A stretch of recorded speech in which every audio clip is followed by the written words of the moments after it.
Salut à tous, bienvenue dans cette nouvelle vidéo. Aujourd'hui on est dans un des plus beaux spots de Toulon, on est sur le Mont Faron. Donc vous voyez la vue de ouf qu'on a. Allez, c'est parti!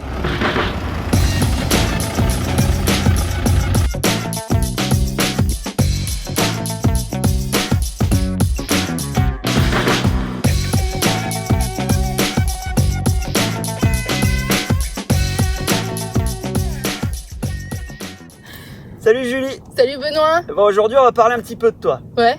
Ouais, on a eu un petit peu mon témoignage où moi j'ai fait un peu les 400 coups, je connaissais pas Dieu et tout, mais toi c'est complètement le contraire. Ouais. En fait toi t'es né dans l'église et donc c'est pas pareil. Du coup non, on a vraiment pas du tout la même histoire et moi ça m'amuse de voir comment Dieu vient toucher chacun. Et du coup moi je suis vraiment née dans l'église. Je pense que dès mon premier mois de naissance je suis allée à l'église, tu vois, mes parents ils sont chrétiens depuis... Genre ta maman elle a accouché en parlant en langue quoi. Presque.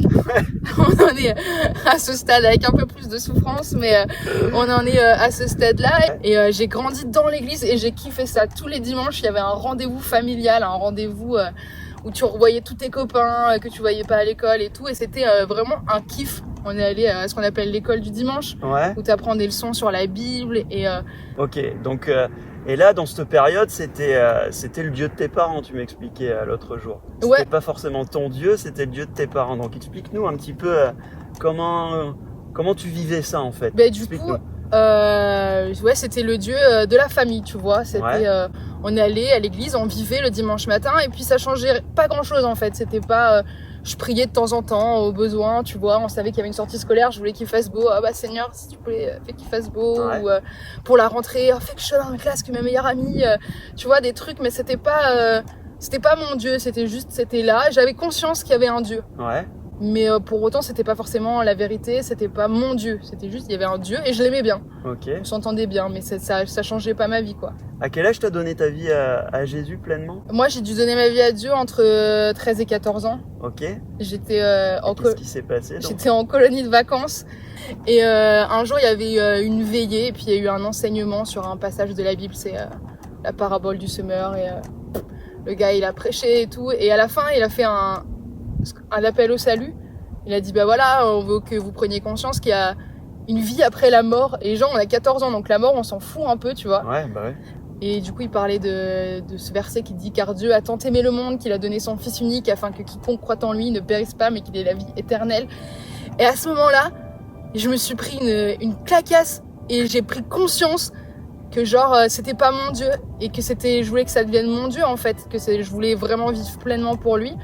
Et que j'avais péché dans ma vie parce que j'avais pas toujours obéi à Dieu. Tu vois, il y avait cette notion de le péché, c'est obéir et désobéir, et tu vois, c'est.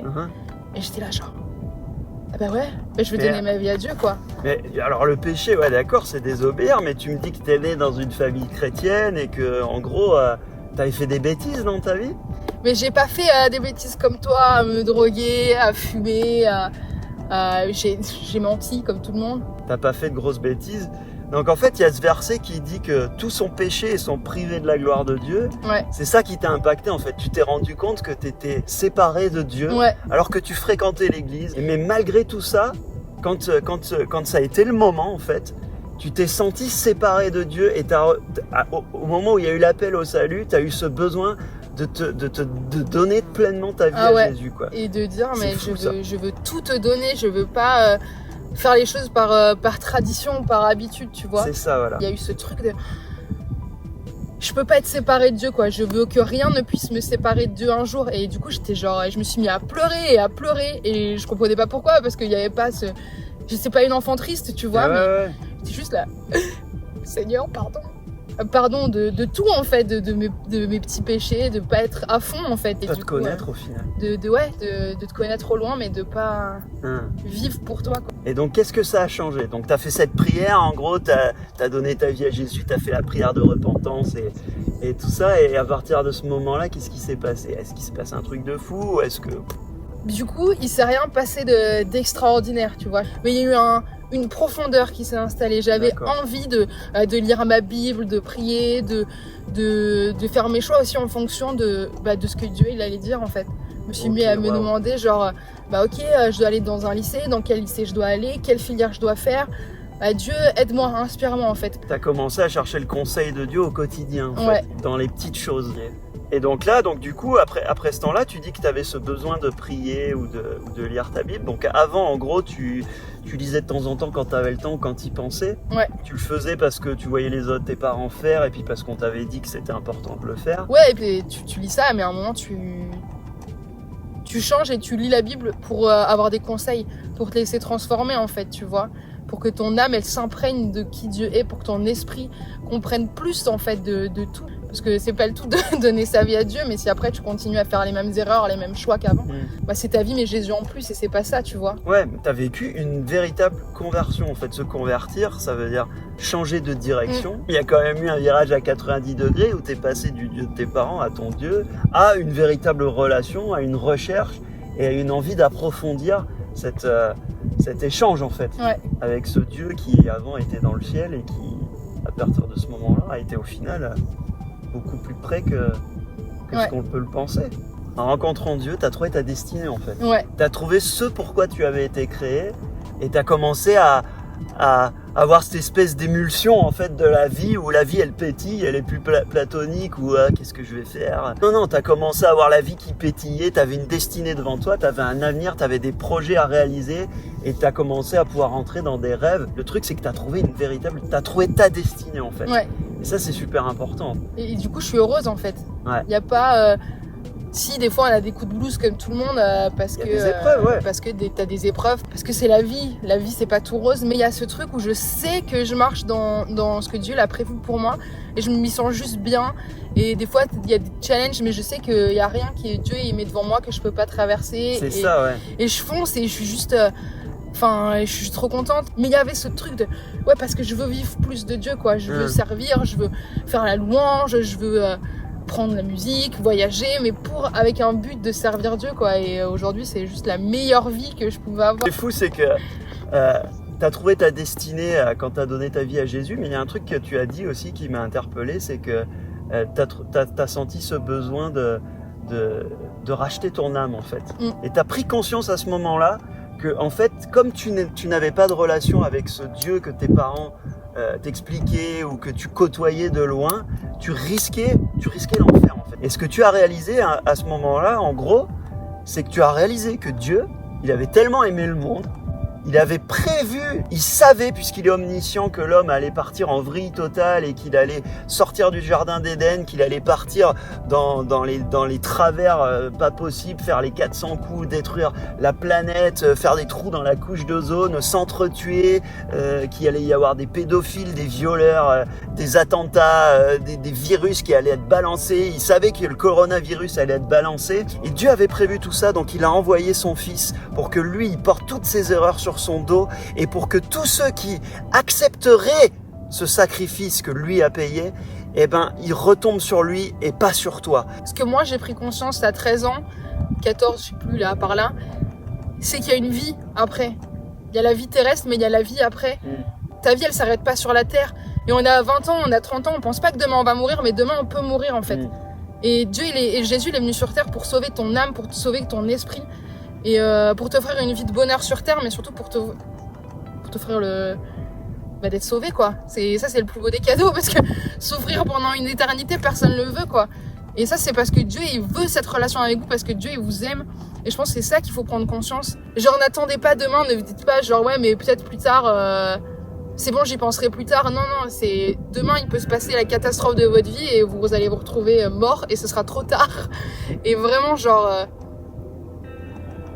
juste priez et faites ce truc de dire viens me toucher Saint-Esprit quoi. Et aujourd'hui cette vidéo, peut-être qu'elle est pour toi, peut-être que t'as pas d'avenir, peut-être que tu comprends pas qui est Jésus, ce qu'il a fait sur cette croix, tu comprends pas qu'il a été crucifié, tu peux pas croire qu'il est ressuscité, mais aujourd'hui, si on est là, c'est parce que lui il est mort pour nous et qu'il est ressuscité surtout. C'est parce que lui il a pris nos péchés, moi j'étais dans la drogue, dans l'alcool, dans des travers extrêmes, et il a quand même pris mes péchés.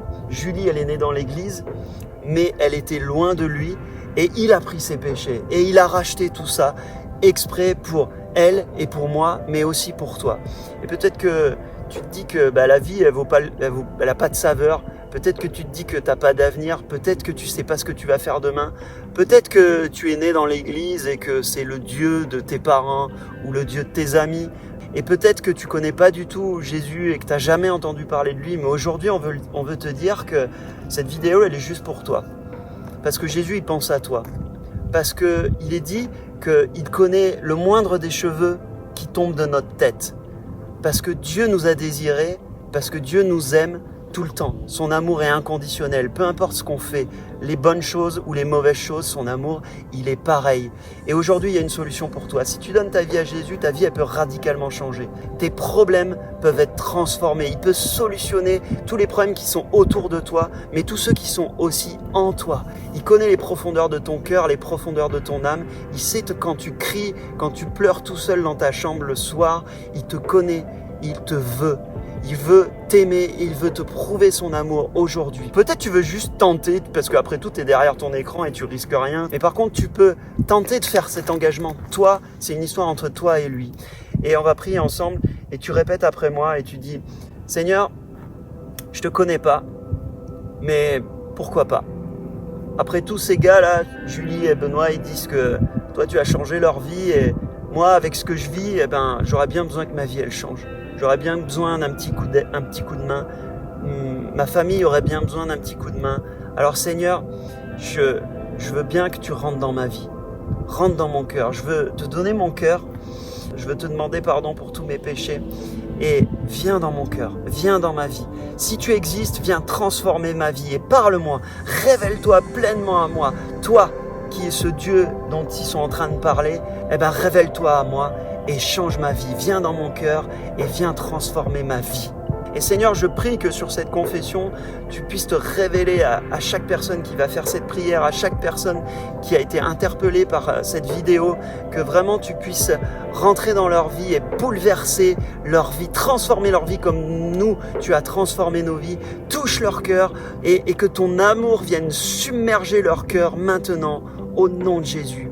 Amen.